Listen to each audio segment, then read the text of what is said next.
Hi, I'm Brynley Gibson, the executive producer for Exoborne, and here we have a few of our devs hard at work crafting the game. We can't wait for you to play it, but till then, let's hear a bit more about it.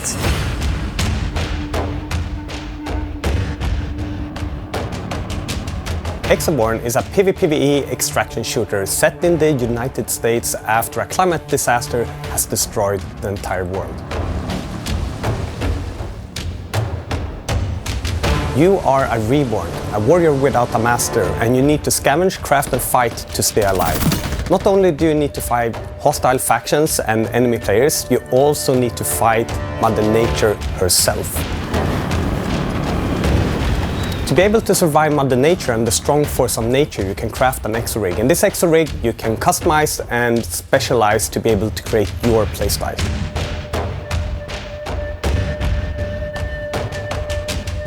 Exoborne takes place in a fictional place called Colton County. That's on the east coast of the United States. As a Reborn, you arrive here being summoned by a character named Tar. He's the leader of the Reborn rebellion.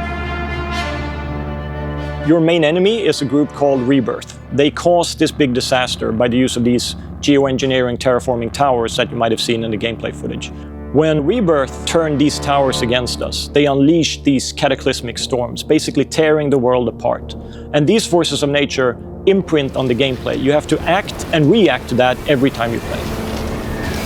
On top of that, we have hostile factions and friendly factions. Hostile factions are bandits, like the Nord and the Bodkin. They're objectively evil and there to kill everything they see.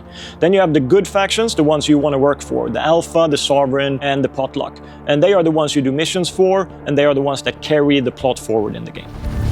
Listen, I could use your help. So the player needs to enter the world and find valuable loot. That's kind of like the main objective. When you do that, there's other people looking for the same thing, so not all Reborn are good guys. There's some that turn bad, and basically you can never trust anyone, so anybody can attack you at any point. And in the world there's gonna be enemy factions trying to defend those valuable areas, and the more dangerous areas will have more dangerous enemies.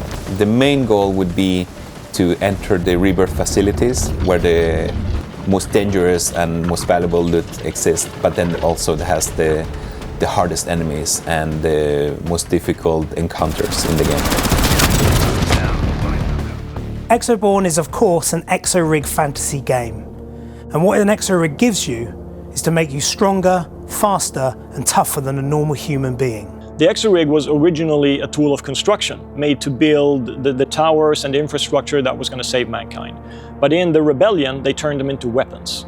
So now, as you play, you're not just going to use it to navigate and survive Mother Nature's fury and the storms and the tornadoes. You're also going to enhance it as a weapon platform. So it allows you to use specific abilities like shields or body armor, but you can also call in airstrikes, you can do scans, you can modify it with various mods, for example, enhance the amount of inventory and cargo you can carry. So in a game where you are what you carry, your exo-rig is what defines you as a character. Something that makes me incredibly excited about Exoborne is the way we're embracing our apocalyptic forces of nature. These aren't just stunning vistas that make the game look different every time you play. They really do affect how the game works and what you have to do in each session. The most exciting for me with Exoborne is to be able to create a playground for players, to create a world, to create this experience for everyone to have fun in.